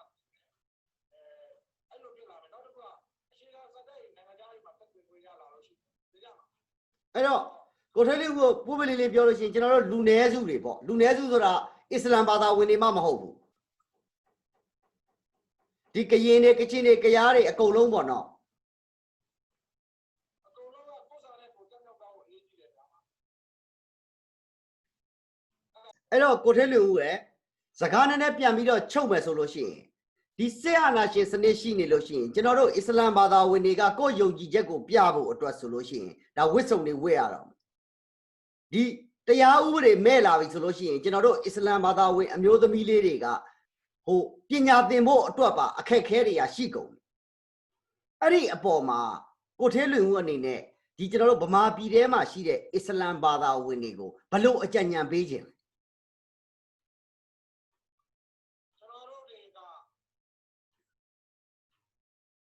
အာဏာရှင်ကိုတော်လှန်ဖို့ဖိနှိပ်တဲ့ဒီကိုတော်လှန်ဖို့အတွက်နံပါတ်1ပညာတတ်ရနံပါတ်2ကိုကျင့်တရားကောင်းအောင်ကျွန်တော်တို့ကပွဲစားလုပ်ငန်းတွေလုပ်မယ်လိမ့်မယ်လိမ့်တာကိုလိမ့်ရလို့မမြင်ပဲနဲ့ငါကတက်လဲတာတက်လူကြီးလဲလို့ဒါကိုလှုပ်ရှားတတ်တာလို့အမြင်ပါးတွေဖြစ်လာအဲ့တော့လိမ့်ခြင်းလိမ့်ညာခြင်းကိမရတတ်နိုင်ဆုံးပညာလာတွေကိုကျင်းမဲ့ပြီးတော့ကိုကျင့်တရားကောင်းအောင်လုပ်ရပြီးတော့ပညာတတ်အောင်ကြိုးစားပြီးရင်ပတ်ဝန်းကျင်မှာရှိသောလူတွေကိုဘုရားဘာသာဖြစ်စီခရစ်ယာန်ဖြစ်စီဂျူးဖြစ်စီအမဲဖြစ်စီသူတို့ကိုပဲချာဆက်ဆံတဲ့စီလိုဘုရားကမထားဘူးလူတယောက်ကလူမျိုးကြီးဖြစ်နေလူတို့ကအပေါ် high class ဖြစ်လာလို့ဒီမှာအလုံးသားကကြီးဖို့အဲ့တော့တလုံးသားဒီနေ့မှထားရမယ်ပြီးတော့ပညာတတ်အောင်ကြိုးစားရမယ်ပြီးတော့ချုပ်မှတ်မှတ်အောင်ကြိုးစားအဲ့ဒါဆိုလို့ရှိရင်ကျွန်တော်တို့ကဘယ်အာဏာခြင်းကိုမစိုးဘယ်ဖိနှိပ်သူကိုမစိုးတော်လာနိုင်တဲ့အင်အားကြီးဖြစ်နေတာပြောလို့ရှိရင်တော့ အကျဉ်းတည်ချာချာချုပ်ပြောရင်တော့တိချက်ကတော့ကိုချင်းသီလကောင်းမွန်ရမယ်နေ့ချက်ကတော့ပညာတတ်ရမယ်ဟုတ်ပြီစာတတ်ပြီးကျွန်တော်ပြောတာမဟုတ်ဘူးပညာလည်းတက်ဖို့လိုတယ်တွေးခေါ်လည်းရှိတယ်အဲ့တော့တွေးခေါ်ရှိဖို့အတွက်ကပြန်ဟုတ်တော့အဲ့တော့ကိုထဲလင်ကိုတော့တည်ချာချာမေးချင်တယ်အခုဗမာပြည်မှာတော်လန်ရေးလွတ်လပ်ရေးသမိုင်းရနေပဲစ88သမိုင်းရနေပဲစဒီနေ့အချိန်ထိပဲစအစ္စလာမ်ဘာသာဝင်တွေနဲ့ဗမာနိုင်ငံရေးနဲ့ဆိုတာခွဲလို့မရဘူးသို့တော့2008အခြေခံဥပဒေအောက်မှာအစ္စလာမ်ဘာသာဝင်တွေဟာမဲပေးသင့်သလားမဲမပေးသင့်ဘူးလားဆိုတဲ့ကိစ္စကိုထဲလွင်ဦးရဲ့အမြင်တက်ကိုပဲပြောပြပါ2008အခြေခံဥပဒေအောက်မှာမဲပေးသင့်သလားမဲမပေးသင့်ဘူးလားလို့မေးတာလားသုံးမဟုတ်ဘူးဆိုရင်ဒီမှာအမတ်အရွေးခံသင့်သလားအရွေးမခံသင့်သလားမေးတာနှစ်ခုစလုံးဖြေလို့ရတယ်အမတ်အရွေးခံရင်ဘာမှထူအောင်သူတို့ကလက်ရှိအာဏာရှင်ဆိုတာကကမ္ဘာပြည်ဘလောက်ရှိတယ်အဲ့ပြည်ကိုခုခံမှုအတွက်ရုပ်ပြအမတ်သူတို့ပါတီတွေကဆွဲရင်ဆွဲလို့လေအဲ့တော့လာရဲ့ကွာမေကနာတော့အဲ့တော့သူကလွတ်တော်ထဲမှာအယောက်20လောက်ဝင်သွားရင်လည်းဘာမှပြောနိုင်မရှိပါဘူးပြောနေတယ်ပြောမှာမဟုတ်ဘူးပြင်ရတဲ့အချိန်မှာပြီးပြောလိုက်ပါလားခဏကမ္ဘာကြားကောင်းလုပ်ပြမှာမဟုတ်ဘူးဆိုတော့ဒါနိုင်ငံရေးယဉ်ကျေးမှုအရာကိုတိုင်ကဓမ္မမာကဒီမိုကရေစီမဟုတ်သေးဘူးဘယ်သူလဲစကားပြောလက်ခံတာမဟုတ်ဥပမာဗျာလက်ရှိအနေထားမှာအတိုက်ခံပါတီတဲ့ကြံ့ခိုင်ရေးပါတီရဲ့အမတ်ကအယောက်20မခအယောက်200-300လောက်ရှိတယ်ဆိုတော့ရာခိုင်နှုန်းတစ်ခုရှိတယ်ဒါပေမဲ့အဲ့ကြံ့ခိုင်ရေးပြောတာကိုဒီနာဒီပါတီမှတ်လက်ခံတာမဟုတ်ဘာကြောင့်လဲဆိုတော့သူတို့ကအတိုက်ခံလို့သဘောမထားဘူးရာသူတို့သဘောထားတယ်အဲ့လိုပဲကြံ့ခိုင်ရေးအုပ်ချုပ်စီကာလကလည်းအင်တာကပြောင်းတဲ့3-6လဒီလောက်တော့ဟိုကဘယ်ပြည်တော်မှုဥပဒေပါလဲလက်မခံဘူးသူကအကောင်းဆုံးတဲ့ဒီကတော့မပြောဘူးလေရတဲ့လို့ရောတက်ခဲ့တယ်လို့ပြီးအဲ့လိုပဲမွတ်စလင်အယောက်20လောက်အမှတ်ဖြစ်လာလဲဘာမှဖြစ်လာမှာမဟုတ်အဲ့တော့တခုပဲကြည့်တယ်မဖြစ်လာတဲ့အကျိုးတရားမဖြစ်လာတဲ့အစိုးတရားဖြစ်လာဘူးအစိုးတရားဆိုတာကတပတ်မှာဗမာပြည်ထဲမှာဘာမှပြောင်းလဲပြတာမဟုတ်ပေမဲ့ကဘာကိုကြတော့သူကလိန်တော့တွေ့လာကျွန်တော်နိုင်ငံမှာလွတ်လပ်မှုပြည့်ရှိတယ်မွတ်စလင်တော်အမှတ်ပေးထားတာဒီလိုဟောချိုးပြဖို့အတွက်သုံးလိုက်မယ်အဲ့တော့တာမန်လူလူမွတ်စလင်ဘဝကပို့ပြီးတော့နှိမ့်စီသွားနံပါတ်1နံပါတ်2ကဘယ်ပေးတဲ့လားမပေးတဲ့လားဆိုတော့ယူသားတွေ့တော့ပြောရင်တော့မပေးတင်ဘူးဘာကြောင့်လဲဆိုရင်အာနာချင်းကရေးဆွဲရတဲ့ဥပဒေကိုကအတိအပြုပြီးတော့ဘယ်ပေးလို့ဖြစ်ကြံရပါဖြစ်သွားမှာဆိုလို့ပေါ့ကြံရပါအပြင်ကိုယ်တက်နေတဲ့ဥပဒေကိုယ်ရောဖိတ်ထောက်နေတဲ့ဥပဒေကိုဘယ်သွားပေးပထွေးကိုကျုပ်တက်တာအဲ့တော့ပထွေးကိုကျုပ်တိုက်တာအဲ့ဒါကိုထဲလင်ဦးကကိုရန်ကျန်းကိုလည်းနှံ့ဆက်တယ်အဲ့ဒီအချိန်အဲ့ဒီအပြင်မှာအခုဆိုပြုစုနေတယ်လဲကျွန်တော်ကြားတယ်တကယ်လို့အဲ့ဒီဘယ်လိုပြောမလဲမတရားတဲ့အမိန့်အာဏာတွေကိုအုပ်ချုပ်တဲ့မင်းဆိုပြီးတော့အစ္စလာမ်ဘာသာဝင်တွေကနားထောင်ရမှာအစ္စလာမ်ဘာသာဝင်တွေအနေနဲ့ကျွန်တော်မေးချင်တာကအလာရှင်မြတ်ကိုကြောက်ရမှာလားအလာရှင်မြတ်စကားကိုနားထောင်ရမှာလားဒီမတရားတဲ့အမိန့်အာဏာအောက်မှာမဲပေးရမှာလားဘယ်ဟာကအစ္စလာမ်ဘာသာဝင်တယောက်အနေနဲ့ပို့ပြီးတင့်တော်မလဲပေါ့အဲ့ဒါကိုထဲလူရှင်းပြပေးလို့ရမှာမသိ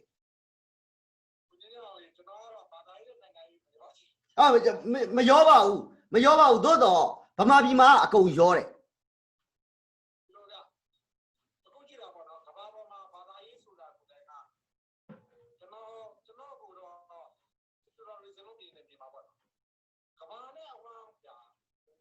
နိုင်ငံတွေရောဘုရားဘာသာနိုင်ငံတွေရောထိုင်းနိုင်ငံလိုနိုင်ငံမျိုးတော့မသုံးပါဟုတ်ကဲ့ဆိုတော့ကမ္ဘာရဲ့ဘာသာရေးဆိုတဲ့နိုင်ငံရေး political tool အဖြစ်သုံးနေတာဟုတ်ကဲ့ဒီအရေကြီးမှာလည်းဆော်ဒီဘီလီတွေကသူတို့ရဲ့နမ်းသက်ရှိဖို့အတွက်သူတို့မွေးထားတဲ့ဘာသာရေးဂိုင်းချုပ်ကြီးတွေနဲ့ကမ္ဘာကိုဟောရတာဖိနေဟုတ်ကဲ့ဘာသာရေးတတိယပြည့်ပြောင်းဘုရားတော်ဒုက္ခတရားဆိုတော့ဒါကြီးကတော့ဘာသာရေးနိုင်ငံရေးပြောချင်ကိုကျင့်တရားကိုကျင့်သီလဒုကိုကျင့်တရားဘုရားဘာသာပြည့်တဲ့မွတ်စလင်တွေခရစ်ယာန်တွေမတရားတဲ့အာဏာရှင်ကိုတော်လှန်ရမှာအဲ့ဒီကို ရဲ့တာဝန်ဖြစ်တယ်မတော်လာခဲ့အဲ့ဒီလူမျိုးဒီပဲဖိနှိပ်ခံရမှာအဲ့တော့ကျွန်တော်ပြောချင်တာအခုကဗမာပြည်မှာအခုကဖြစ်နေတယ်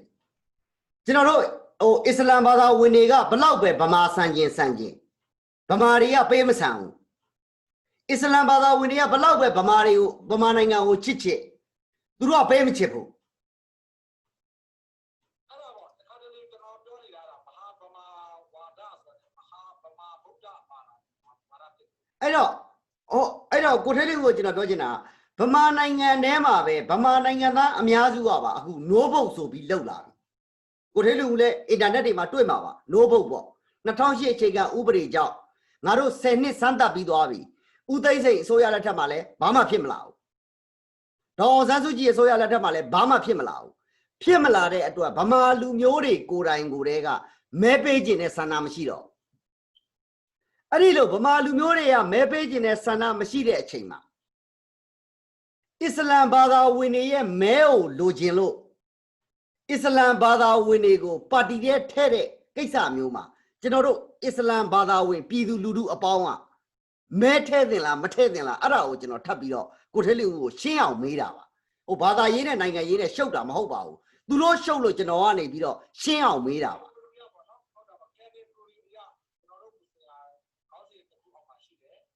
ဆိုတော့ category ဆိုတာကဒီလူမျိုးအုပ်စုချင်းလူမျိုးအုပ်စုအဲ့လိုပဲမွတ်စလင်အုပ်စုဆိုတာဖြစ်လာတယ်ဆိုတော့ဒီမွတ်စလင်အုပ်စုက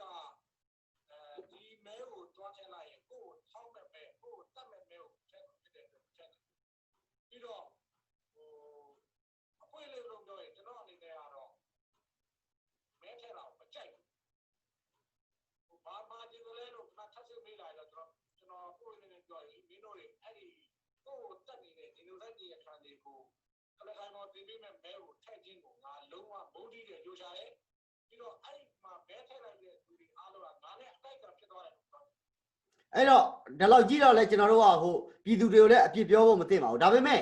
အခုကိုထဲလူပြောတဲ့ genocide ဆိုတဲ့ကိစ္စကပါလာပြီဗမာပြည်မှာဆိုလို့ရှိရင်အခုဗမာအစိုးရတွေက ICC မှာလည်းတက်နေပြီ ICJ မှာလည်းတက်နေပြီအာဂျင်တီးနားမှာလည်းတက်နေပြီအဲ့ဒီလိုမျိုးတက်နေတဲ့အချိန်မှာအဲ့ဒီမှာကျွန်တော်အခုမှသတိရတယ်ကိုထဲလူတချို့ကိစ္စတွေပြောတယ်ကိုထဲလူတို့တွေလုံနေတယ်တချို့ကိစ္စတွေကဟိုဘယ်လိုပြောမလဲတိုင်ပင်မကြိုက်တာတွေဖြစ်သွားမှာပေါ့ကိုထဲလူကပြောထားတယ်ဟိုအာတူဘီဝင်မယ်ဥပမာဝင်ချင်းမဝင်မယ်မဝင်ချင်းမဝင်ဘူးပေါ့အချိန်မကြိုက်တာတွေမျိုးတွေဖြစ်နေတဲ့အပေါ်မှာကိုထဲလူ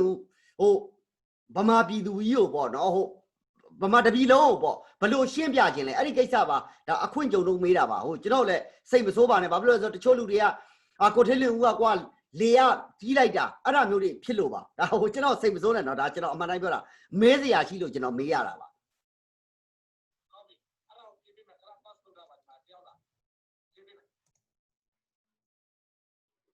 ရပြီโอเคကိုရင်းကြောင်းအောင်မေးတာကကျွန်တော်ကဒီကို Facebook ပေါ်ကပစ္စည်းဒါနဲ့ဟိုလူတွေကြားနိုင်လောက်တဲ့နေရာပစ္စည်းဘယ်နေ့ပါဖြစ်မယ်ဘယ်နေ့ပါဖြစ်မယ်ဘယ်နေ့ပါဖြစ်မယ်ငါတို့မလုပ်ဘူးပစ္စည်းပေးတာဒီမှာဟိုအချိန်ကာလအလွဲချော်တွေဖြစ်လာတယ်ဖြစ်နေရတယ်တွေ့ရတယ်အဲ့ဒါကိုဒီလိုက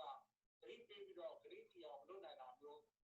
ဟိုရှိနေတယ်ကိုစကားကိုတောင်းဝင်တာနဲ့တောင်းဝင်ကိုယူနိုင်ရလားလို့မေးရတယ်ကျွန်တော်ခါလာဟုတ်ကဲ့ပိုးပလင်းလေးပြောရင်ဘယ်လိုပြောမလဲဆိုတော့ဟိုပြည်သူတွေကြားထဲမှာနားလည်မှုလွဲတဲ့ကိစ္စမျိုးကိုကျွန်တော်ကိုထဲလေးဦးကိုဖြည့်ရှင်းပေးဖို့ပေါ့နော်တခုအဲ့ဒါကိုမေးတာပါကောင်းပြီကျွန်တော်ဖြည့်ရှင်းပေးမယ်ဒါကကျွန်တော်စကားတစ်ခုပြောတိုင်းသူ့ကိုစာကြောင်းရေးတိုင်း Facebook ပေါ်မှာကျွန်တော်ရွေချက်ရှိတယ်ဟိုပြီးတော့အဲ့ဒီရွေချက်ကစနစ်ကြောင်းဟောအောင်ရွေးချယ်ပြီးရေးတယ်ပြီးတော့ဟိုကိုပြောတဲ့စကားတစ်ခုကိုအများအားတီးအောင်ယူလိုက်ဟုတ်ကဲ့ကျွန်တော်တို့ ICT နဲ့ကိစ္စမှာကျွန်တော်တို့ ICT နဲ့ဆိုပြီးတော့ကျူးစားတယ်ဒါပေမဲ့ ICT ကိုတင်မယ်လို့ကျွန်တော်ကျူးစားနေတဲ့ကာလမှာကျွန်တော်တို့ထည့်ရမယ်တချို့လူတွေကကျွန်တော်ကိုပတိုင်နေလျှို့ဝှက်ပြီးတော့ ICT ကိုဆက်သွယ်တယ်ကျူးစားတယ်ဟိုထိုးပေါက်ပြီးတော့သူတို့ကိုယ်တိုင်ထိုးပေါက်လို့အောင်နေတဲ့အချိန်မှာကျွန်တော်ကိုပြဿနာချခါရတော့ပေါ့နော်ဟုတ်ကဲ့မင်းကဘယ်လိုလုပ်ပြီးတော့မင်းတို့ကောင်က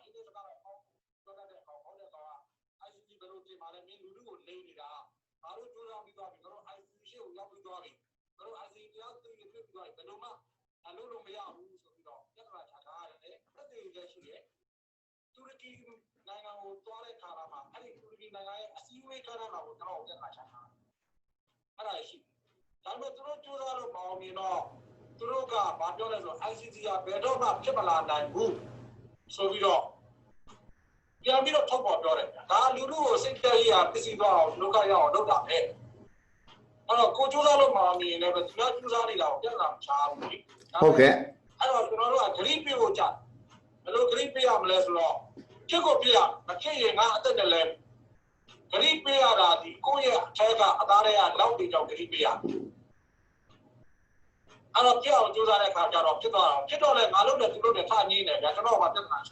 မသူပဲလုပ်လို့ပြဿနာမရှိဘူးဖြစ်သွားဖို့လိုတယ်နော်ဟိုကြောင်းပြရမဲတာအရေးမကြီးဘူးဖြစ်စီဖို့ကျွန်တော်ကဂရိပေးတဲ့သူကျွန်တော်ကတိကျလုပ်တဲ့ဖြစ်တယ်အဲ့လိုပဲတရားကြီးပါကျွန်တော်တို့ရန်သူကိုတိုက်တဲ့အခါမှာ ICC ကိုပြထားပြီးပဲကျန်တဲ့တရားရေးကိစ္စတွေကျွန်တော်တို့ဟိုနှိမ့်ဝှက်ထားတာရှိအားကြောင့်လဲဆိုတော့တော့ကြက်တကောင်တဲ့သူလိုပဲဗျကိုရန်ညွတ်မှာမမိဘူးဆိုကင်းမှာမိရကျွန်တော်တို့ကင်းနေများရှိဟုတ်ကဲ့အဲ့ဒါကအတူဒါတော့ ICC တော့ ICC တော့ process ပြသွားပြီ mechanism တစ်ခုပြသွားပြီကျွန်တော်တို့ဟောထားလို့ရတယ်ဒီကောင်လေးလည်းပြေးလို့မှာမဟုတ်ဘူးမိမှာနောက်တစ်ခုကကျွန်တော်တို့မှာ R2P ဆိုကြတာရှိတယ် R2P ကဥပဒေရ R2P ရှိတယ်လို့မျိုးကျွန်တော်တို့လူတွေအကြမ်းမြင့်မြင်လာတာက UN ကကြီးဖို့ US ကတမရီကြည့်တော့ပြီးတော့ဝန်တာပိတ်ဆို့ပြီးတော့ဒီဟောပါတော့ဟိုကာကွယ်ပေးတာUN တက်ချတာကို R2P လို့မြင်တယ် R2P ဆိုတာမှာကျွန်တော်တို့ဥပဒေရကာကွယ်စောင့်ရှောက်ရေး R2P အခု ICJ ကမြန်မာနိုင်ငံကိုဘယ်လိုကာကွယ်စောင့်ရှောက်ဒီမြန်မာနိုင်ငံအစိုးရဒီလိုတွေဘယ်လိုကာကွယ်စောင့်ရှောက်ရမယ်လို့ပြထားတာဒါဥပဒေရ R2P ဒါပေမဲ့ဒီဥပဒေရ R2P ကတမ်းရှိတဲ့ကာလတစ်ခုရှိတယ်အဲ့ဒီကာလကိုမလိုက်တာဘူးဆိုရင်နောက်ထပ်ဒီချက်မြင်သွားတဲ့ R2P ရှိတော့အဲ့ဒီချက်မြင်တဲ့ R2P ကကျွန်တော်ပြောခဲ့လာ2020လာဖြစ်တယ်ဒီကပါပဲနော်ဒါပေမဲ့ကျွန်တော်တို့မှာစောတော့လို့ပဲအတွင်းကနာမည်လိုချင်တဲ့လူတွေနာမည်ချိမှ proposal လုပ်ဆောင်လို့ရမယ့်လူတွေရဲ့ပြဿနာရှိတယ်။အဲ့တော့ဒီကိစ္စတွေမှာကျွန်တော်အရှင်ကာလလွှဲရတယ်ဆိုတော့ဘလောက်ပဲ engineer တယောက်တော့တရားတလဲဆောက်တဲ့အခါမှာတရားကို၄နဲ့စီမံချက်နဲ့ဆောက်ပြီးမဲ့ပတ်ဝန်းကျင်အနေထားလုံသားတွေရဲ့အနေထားခိုးစားနေတဲ့လူရဲ့အနေထားကြောင့်၄နှစ်ခွဲကြာတယ်ကြာအဲ့တော့ကိုထဲလင်းကိုတစ်ချက်ဖြတ်မေးချင်တာကကျွန်တော်တို့ဗမာပြည်တော်လှန်ရေးမှာလဲလူတွေပြောကြတယ်တော်လှန်ရေးကြီးအတွန့်ရှည်ပါစေဗမာပြည်တော်လှန်ရေးမှာလဲလူတွေကပြောကြတယ်ဗမာပြည်တော်လှန်ရေးကြီးအတွန့်ရှည်ပါစေပေါ့တော်လှန်ရေးရှိနေမှာအဆင်ပြေတဲ့လူတွေရှိတယ်ရိုဟင်ဂျာတွေထဲမှာရောရိုဟင်ဂျာအရေးရှင်းနေမှာအဆင်ပြေမဲ့လူတွေရှိလား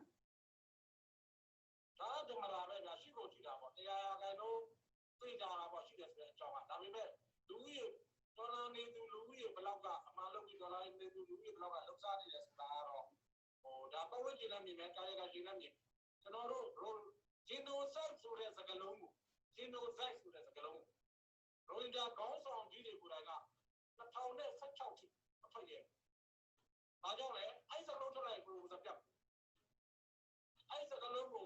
ပြောဖို့မရှိဘူး။ NGO တွေကိုလည်းဒီစကားလုံးမပြောနိုင်ပြောလို့ရှိရင်မင်းတို့ proposal လုပ်စားလို့ပြောတာ။အဲ့ဒီချိန်မှာကျွန်တော်လွန်ကျေးဇူးတင်တာကတော့ပူဇာနေပါပဲ။ပူဇာနေကတော့သူကတက်တာပြောတယ်ပုံလေးလေးပြောတယ်အဲ့တော့ရိုဟင်ဂျာမဟုတ်တော့ကိုစာရီနဲ့ကျွန်တော်ကတိုင်းဆောင်တော့တာဒီလိုပြောပြီးတော့တကယ်လည်းပေါက်ပြောင်းအောင်လုပ်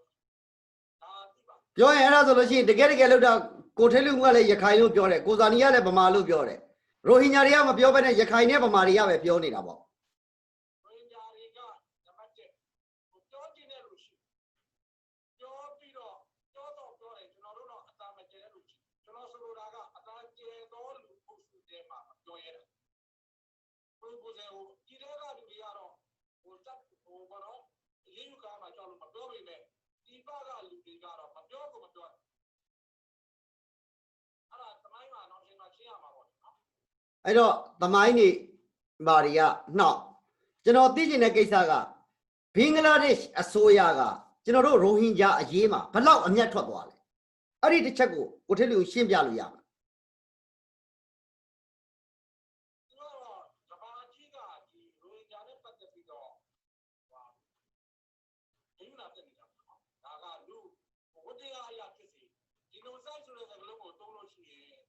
အမေရိကန်ဥပဒေအမေရိကန်ဂျနိုဆိုက်ဆိုတဲ့စကားလုံးကိုသုံးရလို့ရှိရင်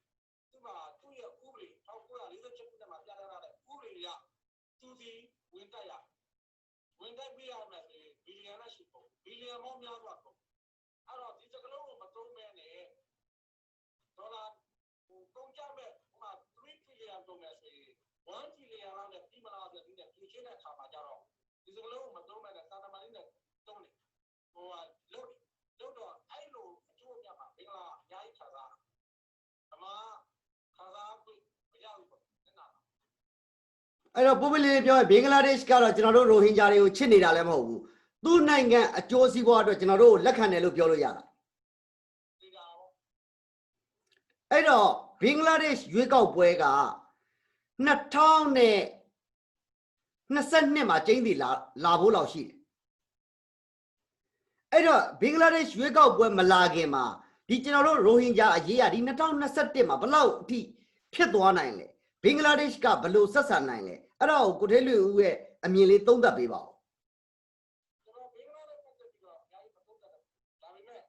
ကျွန်တော်တို့ရိုဟင်ဂျာအရေးမြန်မာနိုင်ငံရဲ့ကံကြမ္မာရဲ့အပြောင်းအလဲအတရုတ်နဲ့အများကြီးပတ်သက်တယ်ဒါကို2023ခုနှစ်ကစပြီးကျွန်တော်ပြောတယ်ဒီတရုတ်ကိုကျွန်တော်တို့တရုတ်ကွန်မြူနစ်ပါတီပေါ့နော်ဟုတ်ကဲ့ကျွန်တော်တို့အလုပ်ဆက်လုပ်လို့ရမယ်ကျွန်တော်တို့ကဘင်္ဂလားကိုတဲဖို့မလုပ်ပြုတ်ကိုတဲဖို့လုပ်တယ်ဆိုတော့စကားလေးတော့တော့ချိန်သွားပြီတဲ့ဟုတ်ကဲ့တရုတ်နဲ့ကျွန်တော်တို့လက်ရှိဖြစ်နေတဲ့ဒေတာကိုသိရင်တော့ကျွန်တော်ဒုတိယတစ်ကြိမ်တွေ့ဆုံဆွေးနွေးပြီးတော့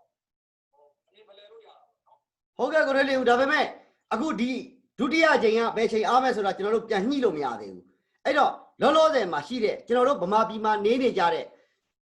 တိုင်းရင်းသားပေါင်းစုံအဖိနှိတ်ကန်လူမျိုးပေါင်းစုံကိုထဲလူဘာပြောကျင်လဲဆိုတဲ့ဟာလေးတစ်ခုနဲ့ကျွန်တော်တို့နောက်ဆုံးအဆုံးသတ်လိုက်ရအောင်ဟုတ်ပြီကျွန်တော်ကတော့ဒီတွေအားလုံးကိုချစ်တယ်ဒီတွေအားလုံးကိုပြစ်တာထားနိုင်တယ်ကျွန်တော်တို့ဒီလူတွေကတိုင်းရင်းသားတယောက်စီဖြစ်စေဖိနှိတ်ခံရတဲ့ဗမာလူမျိုးစီဖြစ်စေမိမိကိုမိမိစဉ်းစားမှာငါဒီသူတစ်ပါးရှိတာပါရဲ့ခံဖို့ပြလာမဟုတ်ဘူးငါအမေဒီငါ့ကိုပွေးလိုက်ခြင်းအမေသူလောကမှာပါရဲ့ပါထားလိုက်ကွာဆိုတော့ဒီရက်နဲ့ပွေးလိုက်တာမဟုတ်ဘူးအဲ့တော့ကိုယ့်ကိုပါရိုက်နေတဲ့ကိုယ့်ကိုပြည့်နေတဲ့လူကိုတော်လာဖို့အတွက်ပြန်တော့အောင်ကြိုးစားပါတွေးပေါ်ရှိအောင်ကြိုးစားပါကိုကျင့်တရားကောင်းအောင်ကြိုးစားပါစီးပွားရေးပါလည်းပဲကြိုးစားပါဘိန်းစားသမှုဖြစ်မဲ့လမ်းကိုရွေးချယ်ပါနဲ့ပြီးတော့သူများတွေဂျင်းတဲ့တိုင်းပြောနေတာထောက်ပြတဲ့လိုက်တုံတယ်ဆိုတဲ့ဓမ္မနမဲ့လူသားဘဝကလွတ်မြောက်အောင်ကြိုးစားပါလို့ပြောချင်တယ်နော်ဟုတ်ကဲ့ကျေးဇူးအများကြီးနဲ့ကိုထဲလေးဦးနောက်လည်းကျွန်တော်နဲ့ကိုထဲလေးဦးနဲ့ဒီလိုမျိုးပဲစကားပြောကြတာပေါ့ဖူးဝင်လေးနောက်တစ်ချိန်ပြောရင်တော့ပို့ပြီးတော့အကြောင်းအရာစုံမယ်လို့ထင်ပါတယ်ကျေးဇူးအများကြီးတင်ပါတယ်ကျွန်တော်ပြီးတော့မှနောက်မှအေးစစ်ဆက်သွယ်ပါမယ်အများကြီးကျေးဇူးတင်တယ်ကိုထဲလေးဦး